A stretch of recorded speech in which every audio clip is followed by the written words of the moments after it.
Bonjour à tous, bonjour à toutes. Nous sommes le mercredi 24 novembre. Merci d'être au rendez-vous de la plus grande tribune politique de la Guinée. À la une, mine embuée, gorge nouée par la forte charge émotionnelle dont sont transis les Guinéens depuis que la funeste nouvelle leur est parvenue en provenance de Tunis.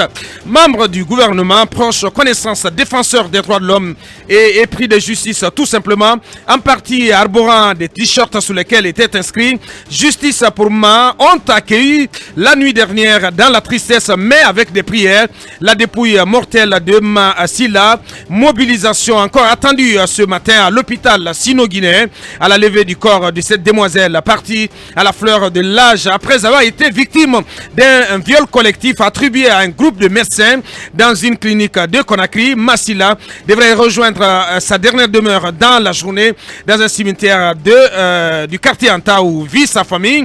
Les regards restent rivés sur la justice qui devrait donc hâter les pas en vue d'un procès dans ce dossier. Qu'est-ce qui est prévu donc cette journée et quelle sera la suite du combat des ONG de défense des droits de l'homme donc pour que justice soit rendue à cette dame Moussa Yeroba, journaliste présidente de l'ONG Femmes, Développement et Droits Humains, et sera au téléphone dans cette émission. Audit des comptes publics, tous ceux qui ont eu des responsabilités rendront compte, a martelé le colonel Mamadi Doumbouya dans une récente interview accordée à des médias locaux dans son discours d'investiture et son adresse à la nation à l'occasion du 2 octobre 2021. Le président de la transition avait déjà érigé la mise en place d'un organe de moralisation de la gestion publique au nombre des principaux chantiers du CNRD. Une annonce qui, cependant, plus de 2 mois après son arrivée au pouvoir, n'a pas connu un début de matérialisation dans l'architecture administrative et institutionnelle du pays.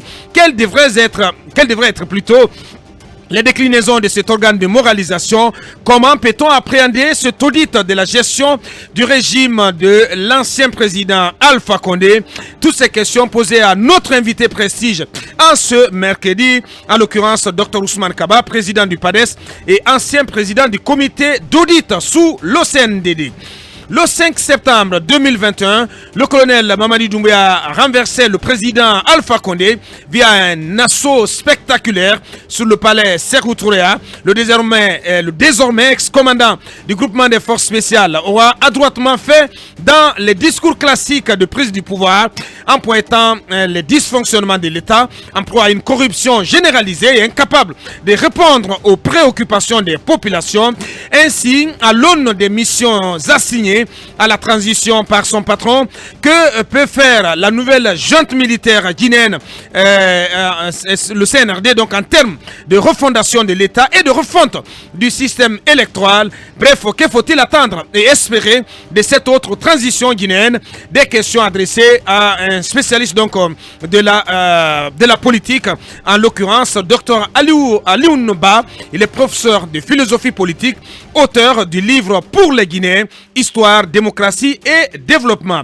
Il aura fallu plus de 48 heures après que les lampions se sont éteints sur la fameuse retraite gouvernementale hautement militarisée pour en avoir un compte-rendu officiel dans le communiqué final publié ce 24 novembre, ce 23 novembre donc. Cette session qui s'est tenue à Forêt-Carré à Kindia avait pour objectif, nous citons, l'élaboration d'un plan d'action gouvernemental pour l'année 2022, le renforcement de la cohésion de l'équipe et une meilleure connaissance de la gestion des ressources humaines.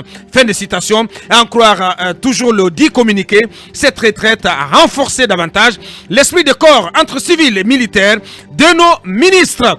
Mirador passera en revue les conclusions de cette retraite gouvernementale. Merci encore une fois de nous choisir. Bienvenue.